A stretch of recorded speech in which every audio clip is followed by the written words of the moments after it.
سرخط خبرها. تاکید روسیه بر تداوم گفتگو با امارت اسلامی. کرملین گفته که گفتگو با کابل برای تامین ثبات در مرزهای آسیای مرکزی ضروری و راهبردی است. افغانستان اوسنی نظام د سیمې د ثبات لپاره خپله ټوله هڅه ترسره کړې ده. تاکید وزیر آب و انرژی بر اقدام مشابه با پاکستان در مورد صادرات میوه. عبداللطیف منصور تاکید کرد که گذرگاه ها نباید در فصل میوه پاکستان بازگشایی شود. برگزاری نمایشگاه داروی صحت افغان. هدف این نمایشگاه جذب فرصت‌های سرمایه‌گذاری در این بخش گفته شده است. نمایشگاه ها یکی از روزنه های اشتهارات و تبلیغات کالاهای یک سرزمین می باشد. و نگرانی قطر از نقض مکرر آتشبس در غزه. وزارت خارجه قطر خواستار اجرایی شدن مرحله دوم آتشبس در این باریکه شد.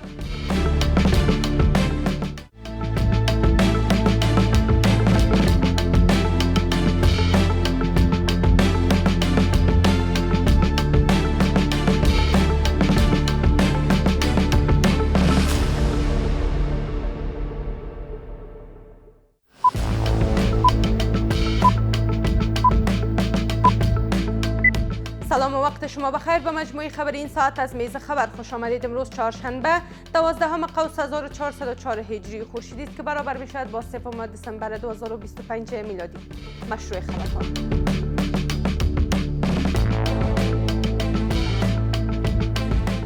کرملین با تاکید بر اهمیت ژئوپلیتیکی افغانستان اعلام کرد که روسیه مسیر تعامل با کابل را ادامه بدهد. سخنگوی ریاست جمهوری روسیه گفته که این کار برای تامین ثبات در مرزهای آسیای مرکزی و حفظ امنیت منطقه‌ای یک ضرورت راهبردی است. گزارش از اناهیتا اندر. دیمیتری پاسکوف سخنگوی ریاست جمهوری روسیه در گفتگو با یک رسانه هندی تاکید کرده است که مسکو روابط موجود با افغانستان را حفظ می کند و مسیر تعامل با این کشور را ادامه خواهد داد. و با اشاره به اهمیت ژئوپلیتیکی افغانستان گفته است که این کشور از نظر موقعیت برای روسیه مهم است و در گذشته نیز همواره به عنوان یکی از کشورهای همسایه و تاثیرگذار در منطقه شناخته شده است. پاسکوف افزوده که افغانستان با تاجیکستان مرز مشترک دارد و نیروهای مرزی روسیه نیز در این ناحیه مستقر هستند و گفته او همین مسئله باعث می شود که روسیه برای تامین ثبات منطقه‌ای نیازمند گفتگو و تعامل مستقیم با امارت اسلامی افغانستان باشد. افغانستان اوسنی نظام د سیمې د ثبات لپاره خپله ټوله هڅه ترسره کړې ده. د افغانستان جغرافیه مهار کړې ده. په افغانستان کې د نړۍ تروریزم جرړې ویستلې دي. په افغانستان کې د اقتصادي فرصتونو د رامنځته کولو لپاره د ټولو منطقي هیوادونو لپاره لاس غځولی ده او په دغه برخه کې فوق‌العاده ډیپلوماسي په لاره باندې اچولې. له همدې امله هغه شدید حلقې چې د نورو په نیابت باندې خصوصا د غربي هیوادونو لخوا نه دلته د جیوپولیټیکو رقابتونو د توازن د رامنځته کولو او یا هم په سیمه کې د نفوذ د ساتلو لپاره کارول کیږي. په دغه رقم باندې د اعتمادونو تر مابین خنډونه رامنځته کوي. با این حال محمد نعیم معاون مالی و اداری وزارت امور خارجه امارت اسلامی در دیدار با ژاوشینگ سفیر چین در کابل پیرامون حادثه اخیر در مرز افغانستان و تاجیکستان و تقویت روابط میان افغانستان و چین گفتگو کرد. رئیس روابط عامه وزارت خارجه میگوید که محمد نعیم در این دیدار گفت که تحقیقات در این مورد جریان دارد و این حمله را کار کشورهای دانست که میخواهند میان کشورها بی‌اعتمادی ایجاد کنند. سفیر چین با استقبال از موضع‌گیری امارت اسلامی در این مورد گفته که عاملان این رویداد میخواهند روابط میان چین و افغانستان را تخریب کنند. په دې کتنه کې د افغانستان او تاجکستان پر پوله د وروستۍ پیښې او د افغانستان او چین اړیکو د پیاوړتیا په اړه خبرې وسوې. ډاکټر محمد نعیم صاحب د تاجکستان پر پوله د وروستۍ پیښې په اړه چې پکې چینایات به ووژل سو خواشیني څرګنده کړه او زیاته کړه چې په دې تړاو پلټنې روانې دي او دا برید یې د هغو دښمنانو عمل وباله چې د هیوادونو ترمنځ بې اعتمادي رامنځته کوي. د چین سفیر د پیښې په اړه د جدي اقداماتو له امله د اسلامي امارت د هڅو او دریځمننه وکړه او ویل چې د دې پیښې عاملین غواړي د چین او افغانستان روابط خراب کړي. با این حال شمار از آگاهان مسائل سیاسی به این باورند که برخی کشورها تلاش دارند روابط افغانستان با همسایگانش را تخریب کنند. به گفته آنان امارت اسلامی و کشورهای همسایه و منطقه باید برای حل این مسئله مسیر گفتگو و تفاهم را در پیش گیرند. افغانستان د تقریبا له شپږو هیوادونو سره فرضي او رسمي کرښې لري، خطونه لري او بیا دلته نړیوال او داخلي د همسایګانو استخباراتي شبکې دي چې هغه په اوسنیو شرایطو کې غواړي چې د افغانستان د اسلامي امارت ارتباطات هغه هیوادونو سره چې افغانستان اسلامي امارت ورسره اړیکې لري یا ښه ارتباطات لري او راتلونکي لپاره پلان لري، د هغوی ارتباطات او پلانونه سرنگون کړي او راتلونکي دوی ترمنځ سوء تفاهم ته لار ایجاد کړي. این در حال است که امیرخان متقی وزیر خارجه امارت اسلامی روز گذشته در تماس تلفنی با وزیر خارجه تاجیکستان در مورد حمله اخیر در مرز میان دو کشور گفته بود که برخی از حلقات تلاش دارند روابط سیاسی و اقتصادی افغانستان با کشورها را مختل سازد. ملا محمد حسن ناخوان رئیس الوزراء امارت اسلامی در مراسم اعتمادنامه سفیر جدید قطر را پذیرفت. رئیس الوزراء در این مراسم قطر را از کشورهایی دانست که طرفدار آسایش و پیشرفت مردم افغانستان است. او ابراز امیدواری کرده که آغاز کار سفیر جدید قطر سبب تقویت پیشرفت روابط دیپلماتیک میان دو کشور شود. بر اساس خبرنامه امارت اسلامی، سفیر جدید قطر در این مراسم گفته که برای تقویت هرچی بیشتر روابط و همکاری ها میان قطر و افغانستان تلاش خواهد کرد. د افغانستان لپاره د قطر نوی سفیر د خپل هیواد د مشرتابه سلامونه او نیکی پیرزوینې د افغانستان اسلامي امارت رئیس الوزراء محترم الحاج ملا محمد حسن ناخوان ته وړاندې کړې او ویل هیواد د اسلامي امارت او افغان ولس نیکمرغي او پرمختګ غواړي. عبداللطیف منصور وزیر آب و انرژی در نشستی از پاکستان انتقاد کرد که اسلام آباد در تضاد با اصول تجارت بین المللی گذرگاه‌ها را در زمان دلخواه خود برای بازرگانان افغانستان بسته و باز می‌کند. او افزود که اکنون فصل صادرات میوه پاکستان است. این کشور تلاش دارد گذرگاه‌های خود را با افغانستان باز کند. او تاکید کرد که امارت اسلامی در اقدام مشابه باید دروازه‌ها را بسته نگه دارد. باز هم گزارش از ناهید اندر. پس از بی‌نتیجه ماندن مذاکرات میان کابل و اسلام آباد با میانجیگری عربستان سعودی و درخواست مکرر پاکستان برای بازگشایی گذرگاه‌ها با افغانستان، عبداللطیف منصور وزیر آب و انرژی در نشست گفته است که پاکستان در تضاد با اصول تجارت بین المللی دروازه‌ها را در زمان دلخواه خود برای بازرگانان افغان بسته و به اقتصاد کشور زیان‌های سنگینی وارد کرده است. او افزوده پس از حدود 2 ماه بسته بودن مرز که باعث فاسد شدن میوه و سبزی بازرگانان افغان شد، اکنون که فصل صادرات میوه پاکستان فرا رسیده، این کشور تلاش دارد مرزها را باز کند و از نهادهای بین المللی برای فشار بر افغانستان استفاده می کند. البته گفت که افغانستان به خاطر تجارت و ترانزیت دارای گزینه‌های مهم غیر از مسیر پاکستان در اختیار داره. اول بندر چابهار ایران است که دسترسی مستقیم افغانستان به اقیانوس هند و همچنان یک مسیر پایدار به هند و کشورهای منطقه فراهم می سازد. دوم، ما میتونیم که از دهلیز لاجورد افغانستان از طریق ترکمنستان و آذربایجان و گرجستان و ترکیه به بازارهای اروپا وصل شویم. با این حال شمار از آگاهان مسائل سیاسی میگویند که پاکستان همواره با اقدامات خود در حوزه‌های اقتصادی و سیاسی روابط میان دو کشور را مختل ساخته است. به باور آنان امارت اسلامی باید در برابر چنین اقدامات واکنش نشان دهد و سیاست روشن و قاطع در برابر آن در پیش گیرد. اما قسمی که اونا سالیان متمادی در گذشته افغانها را، تاجرای ملی را ضربه زدن، در حقیقت مردم را ضربه زدن و باغدارا را ضربه زدن، زارعین ما را ضربه زدن. حالا هم باید اما قسم یک عمل بالمثل انجام شود در برابر از اونا.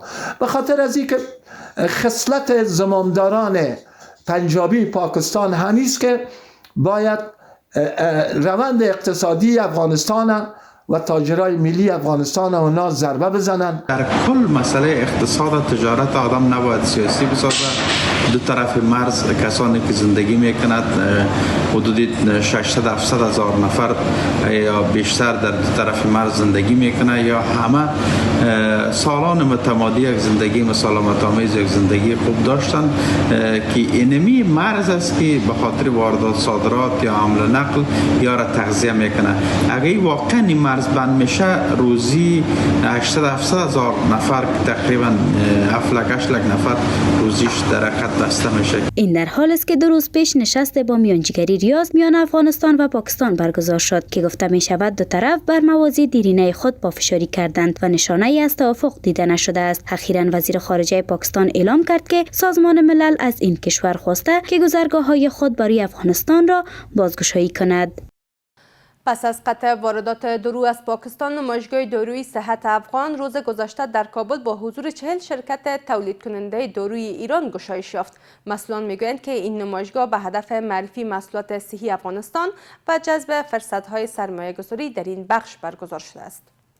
پس از قطع واردات دارو از پاکستان و تلاش کابل برای بهبود روابط تجاری خود با کشورهای منطقه، نمایشگاه دارویی صحت افغان روز گذشته برای 3 روز در کابل با حضور 40 شرکت تولید کننده داروی ایران گشایش یافت. مسئولان میگویند که این نمایشگاه به هدف معرفی محصولات صحی افغانستان و جذب فرصت‌های سرمایه‌گذاری در این بخش برگزار شده است. برگزاری همچون نمایشگاه، خصوصا نمایشگاهی که در کابل در سکتور صحت برگزار شده، میتونه که خیلی به سود افغانستان تمام شد. بدل از یک طرف مرزها مسدود شده و افغانستان تلاش داره تا از راههای بدیل بتونه و ضروریات خود وارد بکنه، خصوصا در سکتور دوایی میتونه زحمت خیلی زیاد برخوردار باشه. آگاهان اقتصادی برگزاری این گونه نمایشگاه‌ها را گام مؤثر برای تقویت روابط تجاری افغانستان با سایر کشورها می‌دانند و میگویند که چنین اقدامی در راستای شناخته شدن افغانستان به عنوان کشور خوب تجاری مهم است. نمایشگاه‌ها یکی از روزنه‌های اشتهارات و تبلیغات کالاهای یک سرزمین میباشه. بنان اشتراک حیات اقتصادی افغانستان به نمایشگاه ایران هم میتونه سبب اشتهار کالاهای صادراتی افغانستان شود و در نوع خود میتونه صادرات افغانستان به کشور ایران و همچنان حوزه خلیج فارس و خاورمیانه افزایش بده. در نوع خود میتونه یک گام ارزشمند تلقی شود. در این نمایشگاه هایی که ایجاد میشه ما میتونیم که محصولات مملکت های همسایه که میخواین امروز افغانستان صادقانه تجارت کنن ببینیم، قرارداد کنیم و استفاده بکنیم و همچنان محصولات افغانستان هم که در این نمایشگاه ها در نمایش گذاشته میشه بازاریابی جهانی و همچنان در آسیای میانه برای محصولات افغانستان خیلی مفید تمام میشه. این در حالی است که پس از مسدود ماندن راههای تجاری میان افغانستان و پاکستان، روابط تجاری و اقتصادی افغانستان با کشورهای مانند هند و ایران تقویت شده و افغانستان چشم به مسیرهای بدیل برای تجارت و ترانزیت خود دوخته است.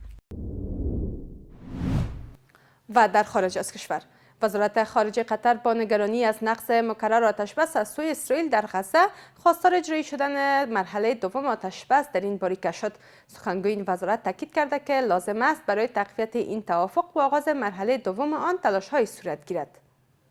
با گذشت هر روز از آغاز مرحله نخست توافق آتشبس در غزه، موارد نقض این توافق از سوی اسرائیل رو به افزایش است. مسئله‌ای که چشمانداز دستیابی به یک آتشبس پایدار را دورتر می‌سازد و پرسش‌های بسیاری را درباره سرنوشت نوار غزه و آینده این باریکه در ذهن ساکنان آن خلق می‌کند. با این همه نقض آتشبس غزه از سوی اسرائیل واکنش تند کشورهای میانجی را نیز برانگیخته است. قطر به عنوان کشور تسهیل کننده گفتگوها میان حماس و اسرائیل از نقض توافق توسط اسرائیل به شدت انتقاد کرده و خواستار اجرایی شدن مرحله دوم آتشبس شده است. ماجد الانصاری سخنگوی وزارت خارجه قطر اعلام کرده که کشورش تلاش میکند آتشبس موجود از بین نرود. به گفته او نقض آتشبس توسط اسرائیل نیز نگران کننده است. او همچنان تاکید کرد که باید برای تحکیم توافق آتشبس در غزه و آغاز اجرای مرحله دوم طرح ترامپ تلاش صورت گیرد. به نظارت بر توافق غزه ادامه می دهیم و تلاش می کنیم آتشبس فعلی از بین نرود. باید برای تحکیم توافق آتشبس در غزه و آغاز اجرای مرحله دوم طرح ترامپ تلاش کنیم. ما در تلاشیم آتشبس کانونی را به مسیر برای رسیدن به مرحله دوم توافق تبدیل کنیم. در همین حال ریاض منصور نماینده تشکیلات خودگردان فلسطین با اشاره به نقض مکرر آتشبس در غزه از سوی اسرائیل تاکید کرد که آتشبس در این باریکه باید به طور کامل رعایت شود. غزه قلب تپنده فلسطین است و اسرائیل می‌خواهد آن را از کرانه باختری جدا کند. اسرائیل از زمان آتشبس در غزه هر روز 2 کودک فلسطینی را به قتل رسانده است. آگاهان روابط بین الملل نیز معتقدند که طرح ترامپ درباره غزه یک جانبه است و خواست دو دولتی مردم فلسطین در آن نادیده گرفته شده است. طرحی که آقای ترامپ به خاطر مدیریت جنگ غزه مطرح نبودن یک طرح یک جانبه باشه و تا زمانی که مورد تایید نیروهای حماس و همچنان در مورد خواست بر حق خود مردم فلسطین به خاطر ایجاد یک حکومت مستقل و آزاد در کنار فلسطین نباشد، این طرح به صورت یک جانبه نمیتواند مشکل کشای منطقه بوده و جنگ میان اسرائیل و نیروهای حماس را به پایین ببرد. گفتنی است که پس از امضای توافق آتش بس در غزه، اسرائیل آن را به گونه دوامدار نقض کرده است. بر اساس آمار جنبش حماس، از زمان آغاز توافق آتش بس، اسرائیل آن را بیش از 500 بار نقض کرده و در حملات ارتش این کشور در این مدت 350 شهروند فلسطینی جان باخته و نزدیک به 1000 تن دیگر زخمی شدند. سپاسگزاری میکنم از همراهی شما. تا این دم به همین ترتیب رسیدیم به پایان مجموعه خبر این ساعت از میز خبر. تا دیدار بعد بدرود.